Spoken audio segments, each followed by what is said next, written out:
Kalamassery Marthoma ആശ്രമത്തിൻ്റെ സുപ്പീരിയറായ George പാറയ്ക്ക് ORC ഇപ്പോൾ ചേരുകയാണ്. വെച്ചാൽ അന്ന് നമ്മളിതുമായി ബന്ധപ്പെട്ട റിപ്പോർട്ടുകളൊക്കെ മുൻപ് വിട്ടിരുന്നു ചാനലിലൂടെയൊക്കെ. അതിൽ ഫലമായിട്ടൊരു 4 പേരെയൊക്കെ അറസ്റ്റ് ചെയ്തു, ഉപകരണങ്ങളൊക്കെ പിടിച്ചെടുത്തു എന്ന രീതിയിലൊക്കെ വാർത്തകൾ വന്നിരുന്നു. അത്തരത്തിൽ സംഭവിച്ചിരുന്നു. എന്താണ് അറിയാനുള്ളത്? ഞാനും പത്രമാധ്യമങ്ങളിലൂടെ വായിച്ചിരുന്നു. 4 പേരെ അറസ്റ്റ് ചെയ്തു, എന്തോ JCB എന്തോ പിടിച്ചെടുക്കുകയോ ചെയ്തു എന്ന് ഞാൻ അറിഞ്ഞു. ഈവൻ മിനിസ്റ്റർ തന്നെ വിളിച്ചു പറഞ്ഞു, മിനിസ്റ്റർ P. രാജീവ് സാറ് വിളിച്ചു പറഞ്ഞു. പക്ഷേ അറസ്റ്റ് ചെയ്തതിന് ശേഷം ഈ പ്രതികളെല്ലാം വീണ്ടും ഇവിടെ താമസിക്കുകയാണ്. അപ്പോൾ ഈ അറസ്റ്റ് എന്ന് പറയുന്നത് യഥാർത്ഥത്തിലൊരു നാടകമായിട്ടാണ് ഞങ്ങൾക്ക് മനസ്സിലാക്കാൻ സാധിക്കുന്നത്. കാരണം അറസ്റ്റ് ചെയ്തവർ വീണ്ടും അവിടെ ഒന്ന് താമസിക്കുക, വീണ്ടും പ്രശ്നങ്ങൾ തീരുന്നില്ല. ഇവരെ ഇവിടെ നിന്ന് ഒഴിപ്പിക്കുക, ഇവർ അനധികൃതമായി വെച്ചിരിക്കുന്ന 4 കോൺക്രീറ്റ് ഷെഡുകൾ ഇവിടെ നിന്ന് മാറ്റുക, അതാണ് നമ്മുടെ ഏറ്റവും പ്രാഥമികമായിട്ടുള്ള ആവശ്യം. ഒന്നും നടപടിയായിട്ടില്ല. ജനങ്ങളുടെ കണ്ണിൽ പൊടിയിടാൻ വേണ്ടി പോലീസ് 4 പേരെ അറസ്റ്റ് ചെയ്തെന്ന് പറയപ്പെടുന്നു. അപ്പോൾ യഥാർത്ഥത്തിൽ അന്ന് വന്നിരിക്കുന്ന 1, 2, 3 ഉപകരണങ്ങളല്ലേ, ഒരു ഇത് മാത്രമല്ലല്ലോ, 3, 4, 5 ഉപകരണങ്ങൾ വന്നിരുന്നു. ആളുകൾ ഒരു 70ഓളം പേരുണ്ടായിരുന്നു. അറസ്റ്റ് ചെയ്തെന്ന് പറയുന്നപ്പെട്ട് ഇപ്പോൾ പുറത്തിറങ്ങി നടക്കുകയും ചെയ്യുന്നു. അപ്പോൾ യഥാർത്ഥത്തിൽ ഈ കാര്യത്തിൽ സർക്കാരിൻ്റെ ഭാഗത്തുനിന്നൊരു യഥാർത്ഥപരമായ അല്ലെങ്കിൽ സത്യസന്ധമായ ഒരു ഇടപെടൽ ഉണ്ടായിട്ടില്ല. അങ്ങനെ വേണം നമുക്ക് അനുമാനിക്കാനായിട്ട്.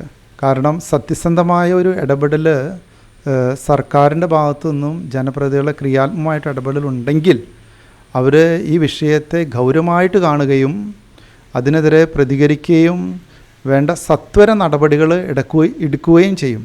കാരണം ഇതിലെ പല ആളുകളും, ഇതിൻ്റെ ഗൂഢാലോചനയിൽ പിന്നിൽ പ്രവർത്തിച്ച പല ആളുകളും ഇപ്പോഴും വളരെ സ്വതന്ത്രരായിട്ട് ഇവിടെ കയറി വരികയും അവിടെ താമസിക്കുകയും ചെയ്യുകയാണ്. അപ്പോൾ അതിൽ നിന്ന് നമുക്ക് എത്രമാത്രം നീതി കിട്ടിയെന്ന് നമുക്ക് വിചാരിക്കാനായിട്ട് സാധിക്കുകയില്ല. കോടതി നടപടികൾ ഇപ്പോൾ എന്തായി ഇതുമായി ബന്ധപ്പെട്ട്? പിന്നീട് കോടതിയിൽ പോയിരുന്നു? കോടതി കൂടിയിരുന്നു. കോടതി നടപടികളിലേക്ക് അത് കടന്നിരിക്കുകയാണ്. കോടതിയുടെ ഭാഗത്ത് എന്തെങ്കിലും സഡൻ ആയിട്ടുള്ള ആക്ഷൻസ് പ്രതീക്ഷിക്കാം? കോടതി 30-ാം തീയതിയാണ് വെച്ചിരിക്കുന്നത്. അതായത് സെപ്റ്റംബർ 30-ാം തീയതി വെച്ചിരിക്കുകയാണ്. മറ്റൊരു കാര്യം, ഇന്ന് പാമ്പ്ളാനി പിതാവ് ഇവിടെ സന്ദർശിച്ചിരുന്നു. എറണാകുളം അങ്കമാലി രൂപതയുടെ മേജർ ആർച്ച് ബിഷപ്പിൻ്റെ വികാരിയും കൂടിയാണ് അദ്ദേഹം. ഇത് എറണാകുളം അങ്കമാലി അതിരൂപതയിലെ സ്ഥാപനം കൂടിയാണ് മാർത്തോമ ഈ ആശ്രമം എന്ന് പറയുന്നത്. പിതാവ് എന്തൊക്കെയാണ് സംസാരിച്ചത്? നമുക്ക് ഒത്തിരിയേറെ സന്തോഷവും പ്രതീക്ഷയും അതുപോലെ തന്നെ ആശ്വാസം നൽകുന്ന വാക്കുകളാണ് നമ്മുടെ പിതാവിൽ നിന്ന്, അപ്പനിൽ നിന്ന് നമുക്ക് കേൾക്കാൻ സാധിച്ചത്. എറണാകുളം അങ്കമാലി അതിരൂപതയുടെ മേജർ ആർച്ച് ബിഷപ്പിൻ്റെ വികാരി ഇന്നേ ദിവസം ഇവിടെ വന്നപ്പോൾ അച്ഛന്മാർക്കും ഇവിടെയുള്ള സിസ്റ്റേഴ്സിനും ബാക്കിയുള്ളവർക്കെല്ലാം ഒത്തിരി സന്തോഷമായി, സമാധാനമായി, ആശ്വാസമായി. പിതാവിൻ്റെ ഇടപെടൽ നമുക്ക് ഒത്തിരിയേറെ പ്രതീക്ഷ നൽകുന്നതാണ്. പിതാവ് പറഞ്ഞ കാര്യം, പിതാവ് ഈ കാര്യം എല്ലാം സൂക്ഷ്മമായിട്ട് അതിനെ നോക്കിക്കാണുന്നുണ്ട്. സഭയുടെ സപ്പോർട്ടുണ്ട്. പിതാവിൻ്റെ ഇടപെടൽ തീർച്ചയായിട്ടും ഉണ്ടാകും. സത്യവും നീതിയും വിജയിക്കും. നമുക്ക് വേണ്ടി പിതാവ് പ്രാർത്ഥിച്ചു.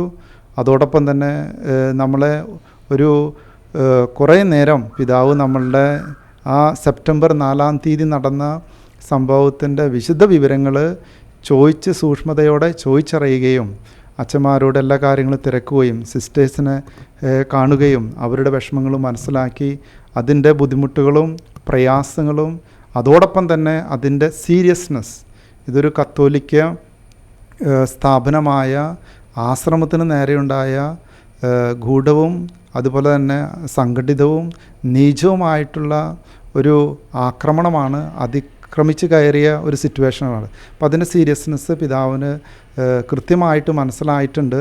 അതനുസരിച്ച് സഭയുടെ ഭാഗത്തു നിന്നുള്ള ഇടപെടലുണ്ടാകും. അത്തരത്തിൽ പിതാവ് എന്തെങ്കിലും ഉറപ്പ് നൽകിയിരുന്നു സഭയുടെ ഭാഗത്തുനിന്ന് ഈ ഒരു വിഷയത്തിൽ? ഇനി കോടതിയുടെ ഭാഗത്തുനിന്ന് ഇത് നീണ്ടു പോവുകയാണെങ്കിൽ ഉടനെ തന്നെ ആ ഒരു കെട്ടിടങ്ങളൊക്കെ അവിടെ നിന്ന് മാറ്റണം, അതാണ് നമ്മുടെ ആവശ്യം. കാരണം നമ്മുടെ കൈവശാവകാശമുള്ളതാണ്. ഒപ്പം ആ മതിലൊക്കെ ഉണ്ടായിരുന്നു, അത് പൊളിച്ചിപ്പോൾ കെട്ടിടം വയ്ക്കുന്നു. ഇപ്പോൾ ഏകദേശം 23 ദിവസങ്ങൾ പിന്നിട്ടിരിക്കുകയാണ്. അപ്പോൾ അത്തരത്തിൽ സഭാ നേതൃത്വം കൂടി ഇതിന് നിങ്ങളുടെ കൂടെ ചേർന്ന് നിന്ന് പോരാടാൻ തീരുമാനമുണ്ട്. KCBCയുടെ ഡെപ്യൂട്ടി സെക്രട്ടറി ഇന്ന് വന്നിട്ടുണ്ടായിരുന്നു. അദ്ദേഹം തോമസ് തറയിൽ ഒരു പ്രസ്താവന നടത്തിയിട്ടുണ്ട്. ഇപ്പോൾ സഭയുടെ ഭാഗത്തു നിന്നുള്ള വലിയൊരു സപ്പോർട്ട് ഇടപെടൽ ഉണ്ടായിക്കൊണ്ടിരിക്കുകയാണ്.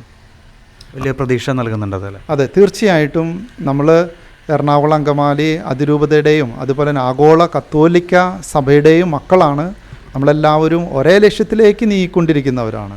ക്രിസ്തുവിൻ്റെ അനുയായികളാണ് നമ്മളെല്ലാവരും. സഭയോട് ചേർന്ന് പ്രവർത്തിക്കുന്നവരാണ്. അപ്പോൾ ആഗോള കത്തോലിക്ക സഭയുടെ കൂട്ടായ്മയിൽ ആരെങ്കിലും ഒരു മുറിവ് പറ്റിയ അത് കത്തോലിക്ക സഭയ്ക്ക് തന്നെയാണ് മുറിവ് പറ്റുന്നത്. അതുകൊണ്ട് എല്ലാവരുടെയും സപ്പോർട്ട് നമുക്ക് കിട്ടുന്നുണ്ട്.